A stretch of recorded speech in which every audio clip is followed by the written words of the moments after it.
All of this, couple of organizations, ACO, and the model where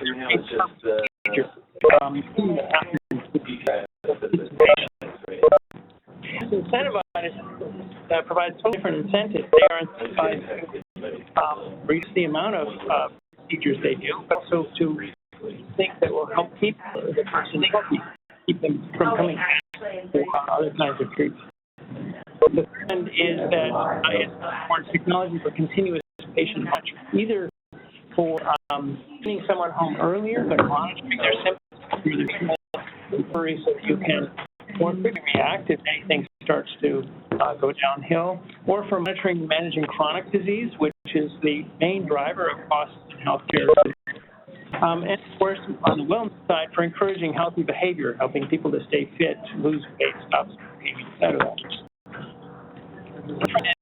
Technological, we're seeing a lot more mobile devices, wearable devices, and technology enabling new ways of delivering health. And obviously, smartphones are part of that, wearables are part of that, and we'll see some examples in a few minutes, as well as becoming very capable at filling out a lot of these deployments. And then finally, there are changes in the threat environment and in the regulatory environment. Hospitals and healthcare systems, especially with the advent of electronic health records, aggregating and gathering a lot more health data in one convenient place, have become a target for hackers. Either intentional or unintentional releases of sensitive patient information is an increasingly concerning threat. And of course, that means maybe there's need for more regulation. The FDA, for example, and the FTC have both been in the news in the last couple of years as they are deciding when and where and how they regulate or react to security and privacy issues in these kinds of technologies. For me, this term mHealth, which is used a lot today, means the use of mobile and communications technology in the delivery of healthcare or the collection of health information. This is still a pretty broad range of technologies or uses. You might see mobile technology used in the clinic, in the hands of clinicians, doctors, and nurses, and so forth, as they use smartphones and tablets. Or you see it on the patients in the form of physiological monitors for inpatients, or this is being used to monitor or measure outpatients when they come in. Or you might send the patient home with some technology to monitor them at home. So that, like, for example, the post-surgical patient who goes home and has some technology to remotely monitor her condition and her recovery. And of course, we've all seen these in personal wellness applications, most notably fitness trackers, but lots of other kinds of consumer-grade devices, direct-to-consumer, for the purpose of helping people do well or improve their health. The last category of team is in the development is now using mobile rural getting through my writing samples. House to house. Oh, that's good. Yeah, because like I do a lot of work. Scaling what tend to be what's happening in the U.S. I do a lot of work. I'm not even watching the actual tennis. In epidemiological studies where you're collecting health information from a large distributed rural population. So health technology comes in many forms. Smartphones obviously are a major force with apps. But one of the neat things about smartphones is they're actually very rich sensing devices. They have lots of sensors, more and more all the time. And many clever people have found ways to use these sensors for all kinds of health-related monitoring, physiology to activity to selectivity and so forth. But on the phone, there are devices that you can wear or bring to your home that help to monitor your physiology, some of which are more consumer-oriented and some of which are more medical-oriented devices, some of which are shared. In fact, you might have a scale that's not a personal health monitoring device. Everyone in the family might use it. They measure your environment. In fact, of course, the environment is very important in many health conditions. If you have asthma, you might be concerned about humidity and pollen and dust count in addition to your own breathing.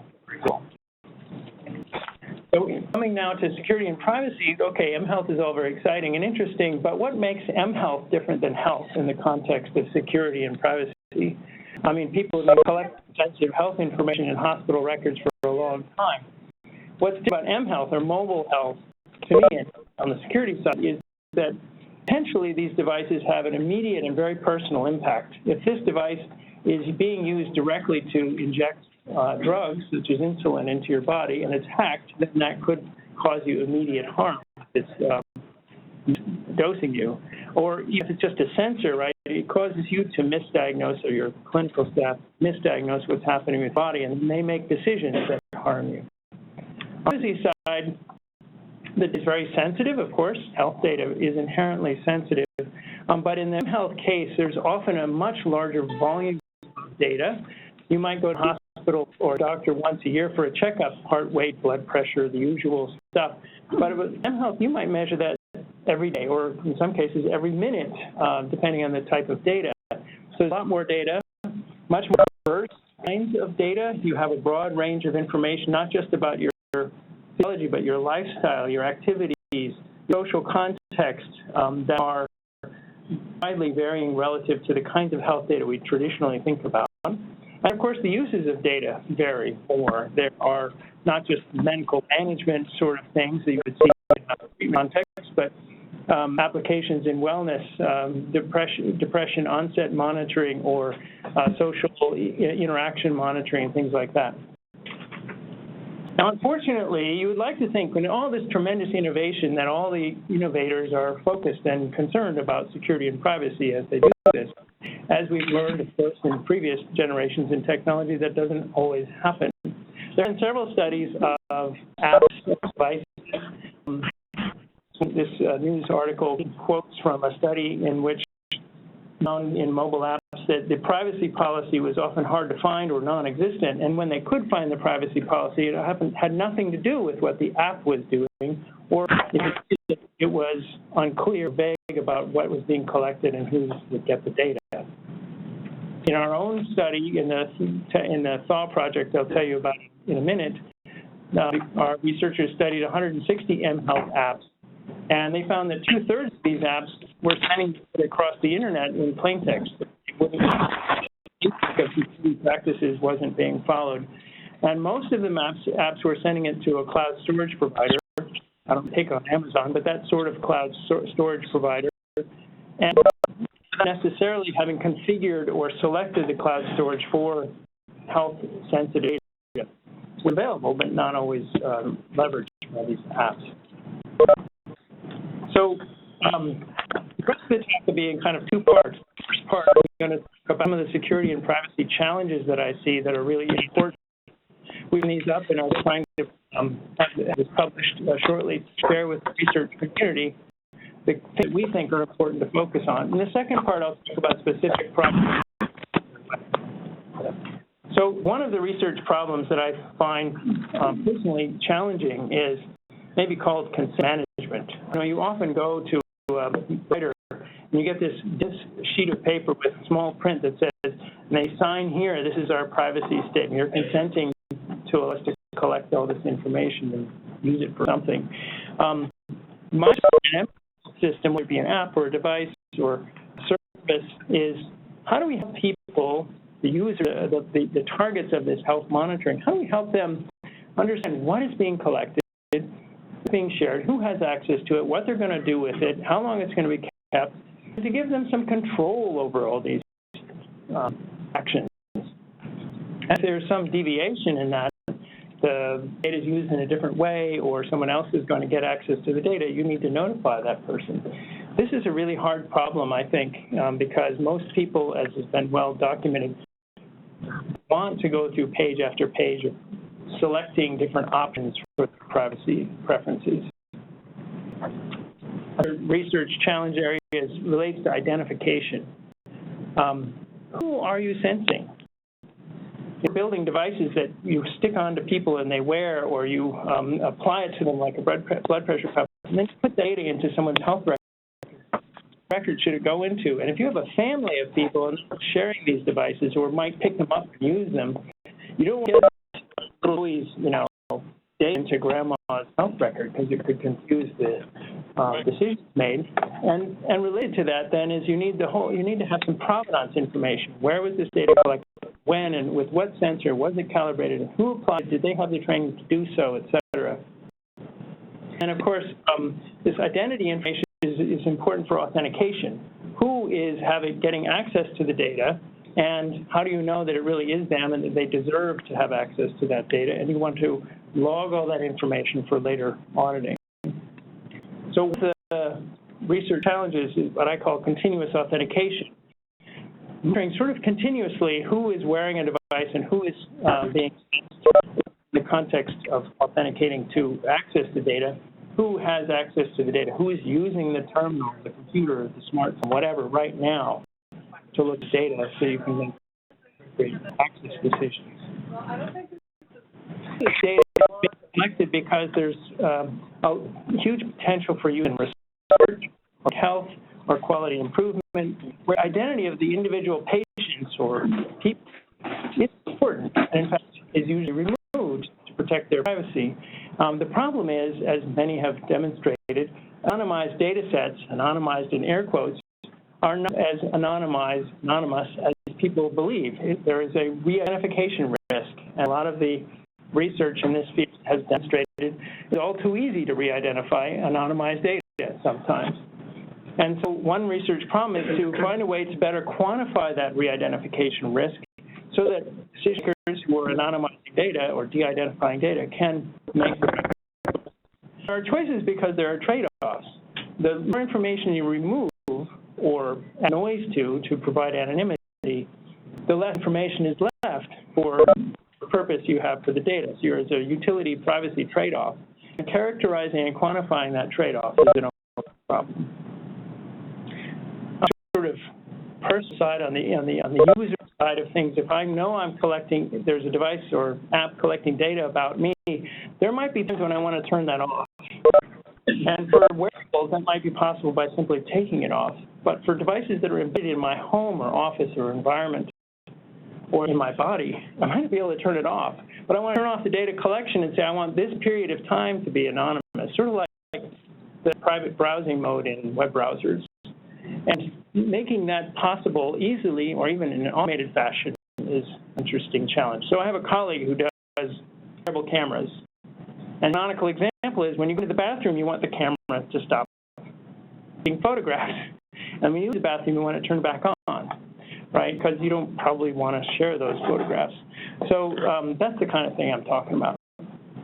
And then the last thing is to control the inferences. So a lot of times you say, well, I'm just going to collect accelerometer data from you. Don't worry about it. It's just your movements. And what could anyone infer from that? Who cares, right? You're going to count steps. Well, you can get a lot of information out of accelerometer data, and helping people understand that is a challenge. In another direction, if we get all this information and we collect it and we store it and it's useful, the problem is in order to make physiological or activity data useful, you often need context around it. So what was the person doing, or where were they, or who were they with, or what other devices were they using or wearing at the time? How or where was the device attached? Was it in their pocket? Was it in their purse? Was it in their backpack? Difference in understanding and interpreting this. So that context we call contextual evidence needs to be collected and somehow bound to the data in order for it to be meaningful. And then from a sort of techie perspective, if you're going to build apps or mHealth systems, general purpose computing devices such as smartphones, tablets, laptops, whatever, they need often fundamental support in the hardware and software in order to secure their activities. For example, secure storage might be based on a key, which needs to be securely stored somewhere and generated, and so forth. And so if there are core architectural needs in the operating system firmware and hardware, it would be to understand those and push the people to build these things to include them. That research agenda, and there's more I could say there, that sets the context for my chance to talk about the Trustworthy Health and Wellness Project. This is a 5-year program funded by the CISE, Secure and Trustworthy Cyberspace Program, 2 years ago, so we're 2 years in. And it involves my colleagues at Dartmouth, Johns Hopkins, University of Illinois, University of Michigan, and Vanderbilt.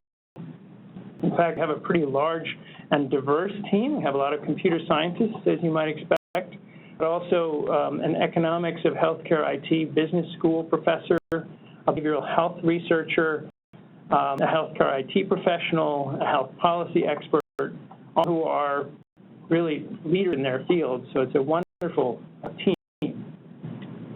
And as I mentioned, we are motivated by mobile and cloud technology for health and wellness, with security and privacy as our focus, and 5 that I was talking about earlier. But it's still a very complex environment, and this diagram is my way of thinking about that environment. So there's a person at the top, the person whose health we're trying to measure or monitor or manage or assist. And even that is a very diverse range of people. It might be a clinical patient, but it might be a healthy person, an elder in an elder care center, or a child in or a person who wants to lose weight. Lots of different kinds of people and needs. And that is being measured by sensors. And there go the sensors. Keep going, Wendy, or what? Okay. It might even be actuated by actuators, some sort of direct delivery device or something like that. So there's these sensors may be managed by a mobile device, which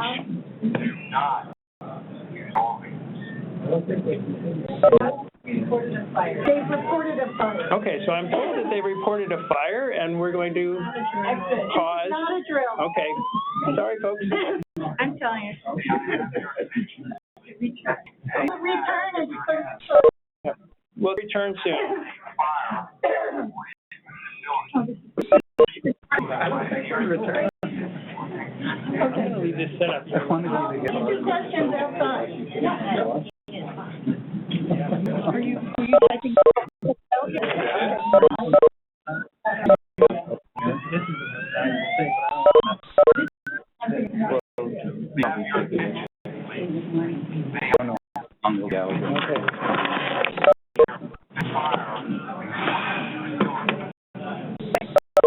By the nearest exit connected stair. Do not use the old.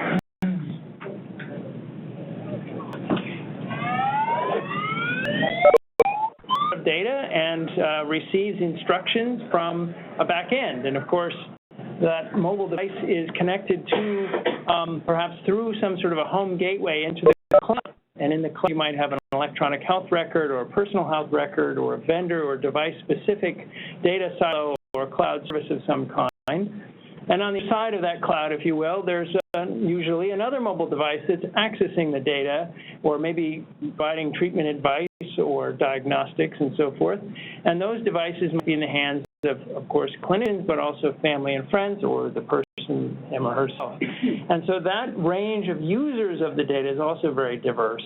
And so there's this big range of the people and applications for the health monitoring itself, range of people using the information. And then as kind of flew by there vertically on this axis, there's a diverse range of technology types and owners and operators of the technology, the stakeholders who are involved. It's not all run by one organization. Somebody owns the phone, somebody else owns the gateway, somebody else owns the cloud, somebody else owns the mobile device at the bottom, et cetera. So from a security point of view, there's no one security manager, if you will. So the THAW program has a lot of different projects underway. I'm not going to talk about all these projects. These are the ones that are currently happening at Hopkins, Illinois, Michigan, or Vanderbilt. I'm just going to give you a sampling of a few projects. And as I was saying to someone out during our recess, this is the fun part, right? So the first project I'll talk about is called Beacon Plus. This is building on Bluetooth beacons, and it's based at Hopkins. And they're inspired by challenges they were hearing from clinicians and hospital managers around, for example, just inventory. There are a lot of objects, mobile medical technology that move about a hospital, and keeping track of where they are and finding them when you need that mobile x-ray machine is challenging, or people for that matter. So location tracking of people and objects. They're also interested in securing access to the health records using location-sensitive access control policies. So you might have access to certain kinds of information if you're in the radiology clinic or the emergency room, different than you might in the inpatient wards. And finally, an application that they said would help the staff quite a bit is to help visitors navigate. The visitors are forever getting lost and can't find them. And if you could give them an app to help find their way to radiology, that would be a lot easier. So they were interested in the potential for Bluetooth beacons. These are becoming standard off-the-shelf technology with standard protocols. Most smartphones today can pick up Bluetooth beacons. The devices themselves are small, battery-operated. They stick on a wall or under a cabinet or something like that, and then they just broadcast Bluetooth every so often, every minute or every 30 seconds or what have you. Most of them will broadcast just an ID number or maybe a URL. A lot of interest in the retail sector in these, so they're very cheap. And these beacons have a lot of interesting potential in the clinical setting for the reasons that I mentioned, and also because, the problem is that they have no security at all. They're just broadcasting data in the open, and there's no reason to believe any particular beacon that you receive. So the Hopkins group in the Beacon Plus project is a crypto support these beacons. They built their own beacons, MSP430 Launchpad, which is a hobbyist platform, readily available. They entered the standard beacon protocol and then adapted it to include a graphic MAC, sort of a signature, if you will, to help recipients verify the authenticity of the messages that they're receiving. And this is sort of the foundation then to allow smartphones, tablets, other recipients' messages to securely attest to their location. I have a signed message from Beacon 492 that says that I'm in, room 110. And because we have received this message, I can claim, therefore, that I'm in that room and use that for some other purpose. So their architecture is very simple. They have Bluetooth broadcast beacons. They receive them in mobile devices, can then connect to the cloud, either to, for example, show me up of this location, or I'm a mobile x-ray machine and this is the last beacon I heard, now you can update my location. Or let me log into this sensitive part of the health record system. The policy might say, well, you have to have a password and you have to prove that you're in a relevant location, providing a fresh beacon message. So this is under development and I believe in submission to conference. Another project, very different angle on things, looks at the meaningful use regulations. So as part of the HITECH Act in 2009, I believe there was an expansion of the electronic health records implemented by the federal government. They've been providing subsidies to providers, health providers, to encourage adoption of electronic health records. And there's, in the process of doing that, then the providers test to various stages of meaningful use of that technology, and this research looked at stage 1. This act had kind of two approaches, carrot and stick. Initially, at least, they were providing subsidies for them to buy and install and set these electronic health records, but also in return required organizations to notify, to make public major breaches of health records that might have been accidentally or maliciously released out of the control of the provider. And so those breaches are actually listed in public on what's sometimes called the wall of shame by the Health and Human Services Department. Unfortunately, a growing list of such breaches. And so Eric Johnson at Vanderbilt, our colleague in the thought program, was interested in asking questions like, is a carrot or is a stick better, more effective at helping to ensure the security of this sensitive information, or maybe both? And so he set out to get some data. It turns out that HIMSS Analytics has collected data from almost 5,000 hospitals from just before the HITECH Act until Times Research in late 2013. And then so the breaches that have been listed on that wall of shame. And he tried to then correlate, well, depending on who had the meaningful use and who had reported breaches, what was the effect and the cause of these different approaches, carrot and stick. And so the bottom line of this research was he found that you really need both. You need a balanced mixture of both kinds of policies in order to incentivize and actually affect the ultimate security of these health record systems. I mentioned earlier in the talk, one of the research challenge directions is on authentication. You need to know who is using the health system, and then, of course, provide access based on that information. And so we've been working on a continuous authentication system we call BRACE, for bilateral recurring authentication conducted effortlessly. It's kind of a big acronym.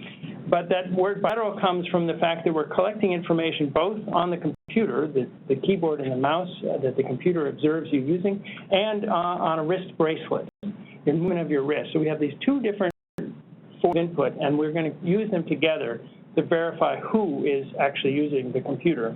This was a system we called Zebra until the Zebra Corporation told us that we shouldn't use their name, and that was published last year at Oakland.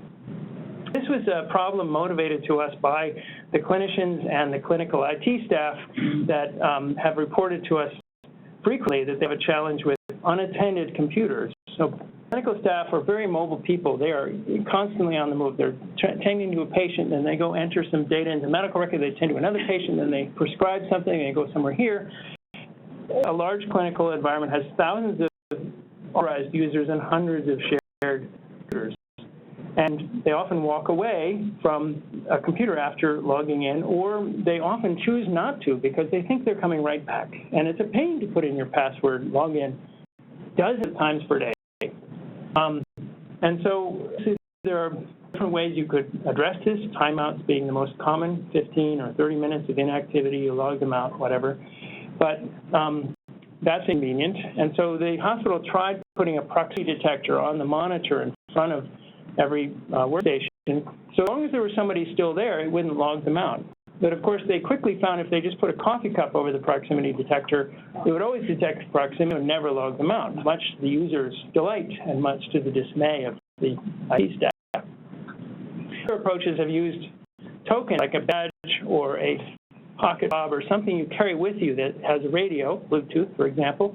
And as long as it's in range, then you're close by and you shouldn't be logged out. And that's great, except that it isn't always who is using the device.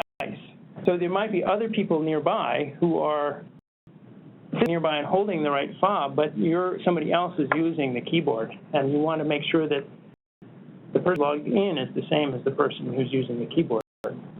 So our approach uses this correlation between wrist movement and the keyboard and the mouse movements. And so when the keyboard it detects typing or the mouse detects moving, then it's with the bracelet of the logged user and says, is the bracelet moving in a way that's consistent with typing or consistent with mousing? And so it must, in fact, be still the right user. So if we look at some example accelerometer data from a wrist, you can see on the y-axis the accelerometer magnitude, and on the x-axis the time, and you can see that scrolling doesn't involve wrist movement, but then when they move their wrist to the keyboard, there's a big spike in accelerometry as they move, and then while they're typing, there's a lot of movement, and then again, moving back to the mouse and scrolling, they're just different. And so you can tell that the wrist is moving in different ways. So we train a machine learning algorithm to recognize these different kinds of interactions. So here's how the brace works. The computer monitors the keyboard and the mouse and makes a list of the interactions. Now there's typing. Now the mouse is scrolling. Now it's moving. And whenever there's when there's one of those interactions, it grabs the accelerometer data from the wrist, they put it through a machine learning classifier, and decides, well, that looks like keyboard use, and as long as those things correlate, that's the same user. And that works pretty well. I just wanted to emphasize that it doesn't use behavioral biometrics. This is not trained on Dave Kotz's way of typing. This is just somebody's typing or somebody's moving the mouse. That's pretty easy to train generically. There's no specific training needed. That raises the question then, well, how does it know that it's me, right? The bracelet claims to be Dave Kotz, and the computer confirms that that bracelet is using the computer. You need to link the bracelet to the person. And lots of ways you could do that. One would be a biometric bracelet. And we already do that. We have a bracelet that uses electrical signals in your wrist to measure the physiology of your wrist and identify it as distinct from somebody else's wrist. And that's a whole other story. Assisted brace subjects, we had them use the computer, use the web, browse the internet, and so forth. We even then tried to have them sit next to somebody and type like them and move the mouse at the same time to see if they could pretend to be an editor. And we found that Brace was able to very quickly determine that somebody other than the person wearing the bracelet was using the keyboard and mouse within 11 seconds, in fact. Depending on the parameters you might tweak, if you want to make it a little less sensitive, then maybe within 40 or 50 seconds, but still under a minute. And this is pretty good security improvement over what you've had before. This is continuous authentication for the purpose of deauthentication. It's assuming you've already done some authentication step like password or fingerprint or whatever to get in, and then just monitoring to make sure you're still there. You take Brace in to do the initial authentication step too, and we're working it right now by, if you're wearing a bracelet and you come up to the terminal and you just wiggle the mouse, a lot of people do that anyway, right? Wake it up, or tap the keyboard a couple of times, recognize that, and as long as your taps correlate with the keyboard taps or the mouse wiggles, we'll say, oh, it's you, and we'll log you in. And we're also trying to translate this to smartphones and tablets, which have accelerometers. So now when I walk up and I pick up my smartphone and just shake it a little bit, it can play its movements with my movements and unlock. And so I want to make it really easy for people to authenticate because they have to do a lot of times per day and keep these locked down when they're not. Quick question. One of the issues that you have is really a trade-off between if I have to between usability and security. Yep. And doctors, MDs are probably about as bad in terms of not wanting to use other devices than anyone else's. And I know from a corporate experience that whenever, we're looking at different ways of authenticating. So it's both the two parts as well as some location. The problem was IT, in fact, would always go, we need to keep business going rather than lock an MD out or lock. Do you have quick comments? Yeah, so your point was about there being a trade-off between security and usability, and there always is, especially when it comes to authentication, and especially in environments like clinical settings where locking somebody out or blocking somebody's access can be a significant business problem and actually could cause patient harm in the worst case, right? And there are means in electronic health records, for example, where it limits your access to especially sensitive aspects like mental health information, but there are always ways to, quote, break the glass, like you might in a fire alarm, to ask for permission override, basically, to get into that information. So you could build that in, I suppose. You could, say, this system is not working for me right now for whatever reason. I forgot my bracelet, ran out of battery, whatever. Just let me in, damn it. And then if you audited it, it would trigger an immediate, follow-up dealing with the security staff. So there are ways to prevent these things to improve usability in emergency settings. My next project is actually focused on usability, specifically for small health networks, what we'll call small health networks. A small clinic, lots of these popping up, a home or an elder care facility where there are a few clinical staff and no technical staff. You imagine a hospital, they have a whole IT team, but most of these have no IT people, at least on site. And how do you help them manage the increasing number of mobile devices or medical devices? These are smartphones, tablets, laptops, they're blood pressure cuffs, they're internet-enabled scales, and you name it, right? They're all IT configuration, not like the old ones, which were simple analog devices. And so we're really focused then on helping these staff configure and then eventually manage those devices. The scenario that we see all the time is becoming increasingly common is for remote patient monitoring. Send grandfather home with a blood pressure cuff and a scale and a glucometer and all these other things, and say, hook these up to your home internet, and then my team will get daily updates about your condition, and we'll call you if we see any problem. And of course, many of these folks are not tech savvy and can't even get their laptop to connect to their Wi-Fi, let alone their television or their blood pressure cuff. And so we want to make it really easy to, number one, get these things on the network, and number two, connect the data back to the relevant health record somewhere in the cloud. And so let's focus first on just getting these things onto the network. So our new method imagines a Wi-Fi access point with a USB port in the back. Many of them do, actually. And we would plug into that USB port a wand or a stick. Just imagine a short pen-like object sticking out of the USB port, stays charged all the time, and through the USB port, it gets all the secrets it needs to get onto the Wi-Fi network. So when you get a new object, open the box, and you pull it out, it has no keyboard, has no screen, has no buttons. How the heck am I supposed to put this on the Wi-Fi network, right? And so you just take it on, and you bring it over to the new object. In this case, it's a blood pressure cuff. You turn on the cuff and say, get ready to configure, and then you point the wand at it. It injects the secrets into the medical device, and then the medical device can get on the network. Our method uses some interesting tricks with radio signal strength. We actually transmit the secrets as payload. We don't transmit them in the clear. Obviously, adversaries would then get it. We transmit them by encoding them in the radio signal strength. That any within 12 centimeters, actually you have to be even closer than that, can successfully receive the secret bits. You can send 128 bits in a half a second, so it's almost instantaneous. And adversaries more than 12 centimeters away can't tell which bit is which and can't get the secret, and so can't get these. And once this device is on, then you could inject other information like this, medical record ID. This is where the pressure data should go. So the idea is that you won't have to do any sort of weird PIN numbers or other kinds of strange mechanisms to pair a device with a network.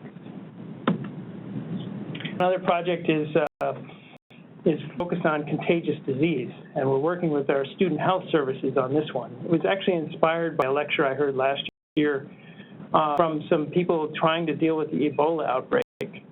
And they said one of their biggest challenges was making a list of all the people who might have had contact with the infected person. And this is not just about Ebola, it's also in many other infectious diseases. Measles, for example, has been a real challenge for many people. We're worried if we have a measles case, we somehow go back and find everybody who is contact, where contact is not just defined in the same space at the same time, but in the same space within 2 hours or after. Whoa. So what we want to do is find a way to leverage smartphones to detect co-location or encounters. Some interesting research on, and so when two people are in the same space at the same time, their smartphones could exchange information, tokens that they can later use to sort of detect or reconnect with each other. We're interested in close encounters. So here's this fellow leaves, and another person comes through in space-time, but not located in space-time. And so we need some infrastructure to support that. Smartphones were never in range of each other. They couldn't possibly have shared information. So we're imagining using the Wi-Fi infrastructure, or actually Bluetooth beacons, which would be more precise once that become more common, to allow smartphones to pick up basically little location receipts. I was here at this time. This is a secret because I was there at this time. And then through an anonymous, privacy-preserving matching mechanism, we can notify people that they were in contact with the infected person, meaning close in space-time. And then the final project is one we call Amulet. This is not a thaw project. This is a NSF-funded project. I'm interested here in building a wearable device that someone could use for these body mobile health monitoring applications. Most such applications today run on smartphones because people figure, well, everybody has a smartphone, and the smartphone is always with you, and so it must be a good choice. But smartphones are not always with you. They sometimes get stolen or pinned. I have kids, I know, this happens. Or they get left behind. You know, I leave mine behind to get charged or whatever, or I loan it to the kids to play games or somebody to make a phone call. So my smartphone is not always with me. And if I have a health condition that needs continuous monitoring, it needs to be able to notify me about something right away or get input from me right away, or just privately notify me. I don't want my kids getting a little pop-up saying, should I inject more insulin, yes or no? And of course they always click OK, right?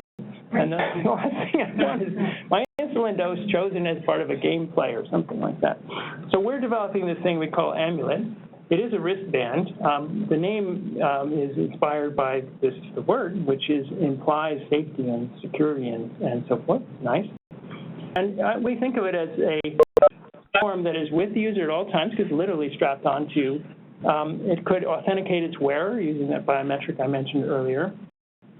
It's not your smartphone. It's actually physically separate. It can be secured in a much more rigorous way than a smartphone with God knows what malware. And it has an interface to the user, which you can trust is actually to and from the user because it's the user, not some colleague who picks up the phone. And it can support other body area mobile health devices that may not have a powerful radio, Wi-Fi or what have you, might not even have a standard radio in some settings. And so we have built a prototype. That's what the prototype looks like. I'm here today, actually. An example of what we have come to call computational jewelry. It's something you would wear that with appropriate aesthetic design might look good and would be a multi-application for an app. Big picture, this amulet is talking to other sensing or actuation devices on or near your body. It connects to the smartphone when the smartphone is available, and through there to the cloud, pushing data up to the cloud, to a health record system or what have you, and pulling down from the cloud firmware and updates. So we envision a personal firmware image computed and compiled for you with your set of applications and the parameters recommended for you by your clinician. The reason we're doing it that way is in part because our design is extremely limited in terms of its computational storage capabilities, and we need to be very aggressive at optimizing for each person. Our current prototype has 2 buttons and a scroll wheel in order to allow us to experiment with different input mechanisms. It has a small 96-character display zero energy, kind of like an e-ink display. Doesn't require any energy to keep the display running. It has some sensors: light, temperature, sound, accelerometry, gyroscope, and magnetometer built in. And we have another version that has a GSR sensor built in as well. And of course, Bluetooth radio, so you can talk to other body area devices. Built it from the ground up. We have two custom circuit boards. One that is, we call the radio board, has a Bluetooth low energy radio and a small controller. The other one we call the app board, has an MSP430 for running applications and storage. Is a micro SD card, so we can store up to 2 gigabytes of data. So it's, if nothing else, a nice data logging platform. In fact, one of the first applications we are building is a stress monitoring application. It's just going to collect a lot of data so we can experiment with different algorithms. I didn't want to unwrap the amulet for you because it is a little bit fragile to do so, but this is a student who's obviously sped up changing the SD card and restarting it as one of our internal training videos. So we have a few apps. We are building this stress monitoring app. We're working closely with Behavioral Health Center, Lisa Marsh and Sarah Lord and others at Dartmouth, and they have always wanted to measure stress. But exactly how one does that using physiological inputs is still not well understood. So one of the applications will be to collect a lot of data to allow us to develop those algorithms. An undergraduate student built a drowsiness detector. He learned that heart rate variability is a good indicator of drowsiness, which is a big issue for truck drivers and nurses and so forth. And so the app monitors the heart rate and detects drowsiness. Fall detection is a pretty classic application for a wristband. And one that was built by another undergraduate. And the third undergraduate built the access mode. She's an EMT. In fact, ran an ambulance service as a high school student, and so I was thrilled to have her join my team. And she has built a mode where if you press and hold 2 buttons at once, it goes into emergency mode. And if you stick a USB cable in EMT, you can download immediately basic medical history and recent sensor data. So when you arrive on scene and you say, well, what happened? Now you have all this data. So takeaway messages.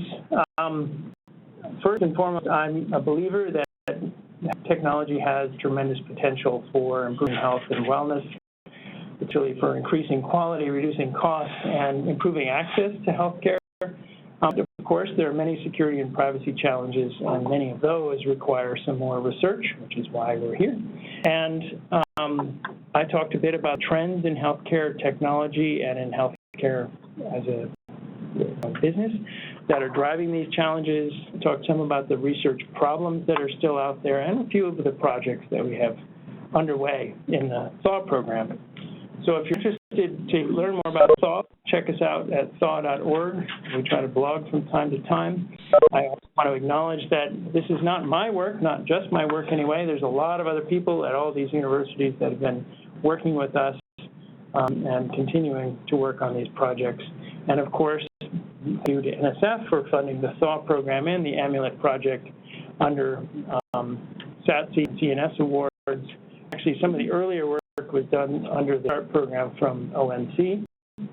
And I should reiterate that everything I've said is my own opinion and not the opinion of NSF or ONC or any other sponsor. And I'll leave it for Q&A with just a small advertisement. Dartmouth is recruiting at all levels. We want sharp grad students, postdocs, and faculty. There's the web addresses for our website. And if you have questions, please email them to Wendy at the address at the bottom. Thank you.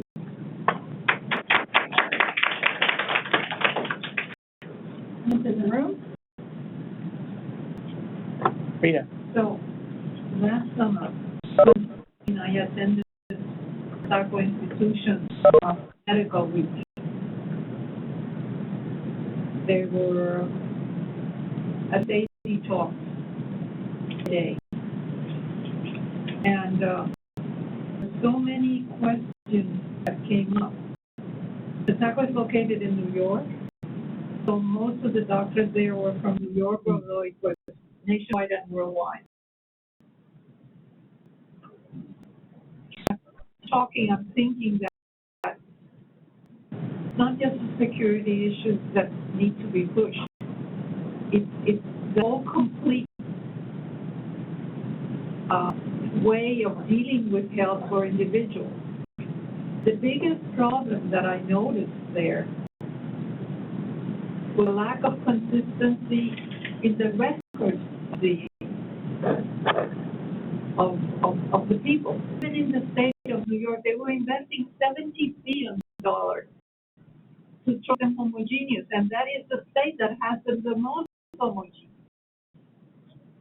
So all the security that we're throwing on it would be probably easier to accomplish if you would look at a record and would be able to get the data easily. It's not happening because you have to go at individual records throughout the country and even throughout the world.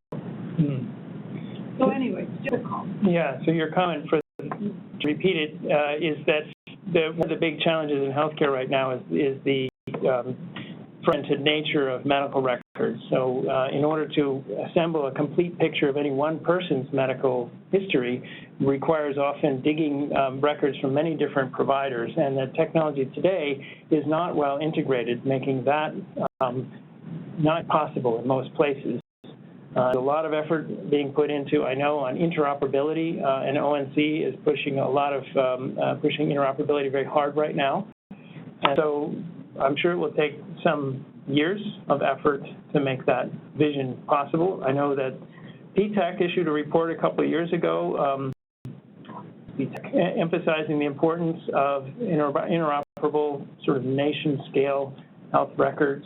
These are real ongoing challenges and not going to get any easier with the addition of mobile technology. So what has given us a bit of being forward in the CS area has been the standardization for which this country has characterized itself. The internet, for example, we standardize it. The humanoids are there in Korea, and yet we have standardized their humanoids, their requests. So why can't we standardize? Right, so standardization is an important part of the interoperability challenge. It's a huge effort. I know I'm not deeply involved in it, but I agree with you that it's important and challenging and needs to get done. So, yes. So I'll just sort of ask off and off the wall questions here. You know, if you had magic wand and you pick, one or two or three things, hard problems in security that you would with the magic wand and it would go away, and to make this vision. The things you waste your magic wand, on, as opposed to the things you think, we're going to be able to solve with hard thinking and hard work. So you're asking what, if I had a magic wand, what three things I would choose to somehow magically fix that would address security and privacy aspects, I assume. Ones that you are, singing out here in the space, right. that could be pretty hard. Daunting problem. So two things come immediately to mind. One is a very daunting problem. The other one is an incredibly irritating problem. The daunting problem is actually the first one I mentioned, I think, under research challenges, which I call consent management, but really about helping people understand what data is being collected about them, by whom, and in what way, and how that data is going to get shared and used, and how much control they have, or how they can control those choices. As devices get smaller and less obtrusive, the data collection becomes less obvious, and it's going to be really hard for people to understand what's happening and to control it. So that's one problem. The other problem is passwords or authentication in general. I call that irritating because it is. We're still stuck with username and password, and we all know how much a failure that has been, not just in healthcare, but in every domain. So we need a much more effective and yet usable authentication mechanism, especially for the non-professional patients or the individuals. It's elusive. I don't think we have one yet. But we need a magic wand, I guess. So, to follow up on the consent management part, that example struck me of the students wandering through a cafeteria, and data is being collected about who they're with and where they are all the time, and then it's only used an outbreak, and even then it's really hard to detect it. Or so in case there's some need to analyze what people want. And is there any kind of research going on, either in your group or elsewhere, on like how do you characterize? And basically, if everybody could just get what they want, like Zuckerberg doesn't care who knows where he is, but other people may care. And take what everybody wants and somehow analyze this. And what research can one do? You're referring to, I think, to the privacy challenges, and if we only knew what everyone did in terms of privacy preferences, then we could develop a system that maybe better addressed their preference, their preferred privacy. That's the gist of it. Even in society, philosophically, I mean, if you ask someone, do you care that the cloud knows, where you were and who you were with every day for the last year? Some people wouldn't care, and some people would. Yeah, most people wouldn't know how to answer the question. Right. I guess is the the first of the answer really is that there's a huge diversity, right? You can't, one size fits all sense of privacy desires or preferences, and so that makes any solution to privacy necessarily need customization. It needs to be personalized. You want to somehow have systems that react to individual philosophical or otherwise about their privacy. The problem is that most people don't even know what they want. If you ask them, they won't know how they feel about privacy. If you ask them if privacy is important, they'll say, oh, absolutely. But then if you look at what they do, how they behave as an indicator, they often are much more careless. I guess I'm asking maybe a methodological question. The kind of research that you might do in this area is to poll a large number of people, look at what the diversity is and what people want, and then to design a system that satisfies the most people. And I think that's not good enough research. It won't work. There must be a different approach. So a methodological question, could we poll a lot of people about their privacy preferences or needs, and then the system to meet the majority of them? I think that particular approach wouldn't work because most people don't know and couldn't articulate, even if carefully asked, what their preferences were. And so a different methodology would be needed, and people are trying different approaches, for example, to have machine learning systems learn your privacy-related behavior and to start assisting you in making choices, hopefully consistent with your past behavior.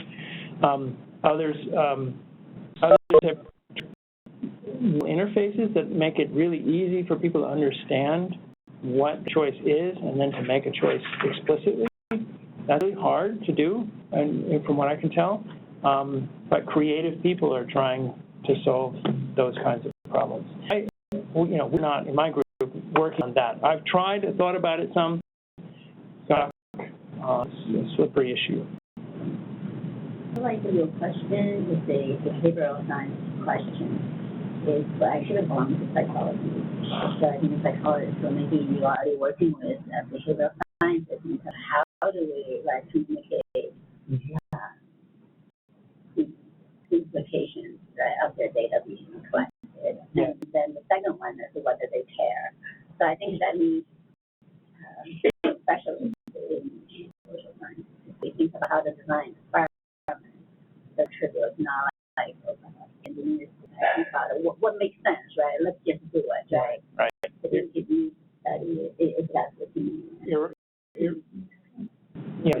This is an area for behavioral science and sociology and maybe anthropology and psychology, and expertise, methodological expertise that comes with those disciplines is necessary to really get an understanding of it. And there are some good people working, and some whom I collaborate with, and that has been very helpful to me, at least, in understanding these issues.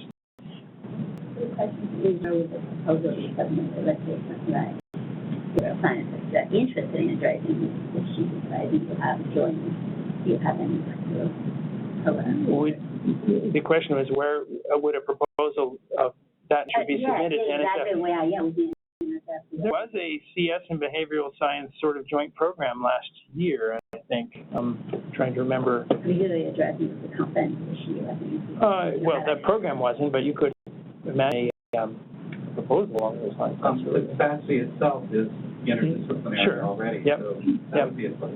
Yeah, no, SASE would, in the context of security and privacy, absolutely. I mean, but there was also, I remember, a particular call for encouraging computer scientists to work with behavioral and social scientists more broadly. That was our Intel CPS. Oh, okay. Any other local or remote questions? I have no more questions, so I'd like to say thank you so much to speakers. Thank you. Thank you to our audience, both here and online, and sorry about the fire.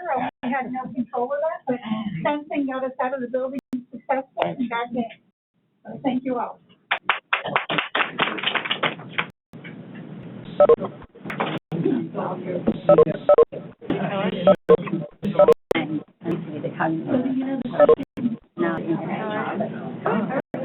The international issue where they are traveling across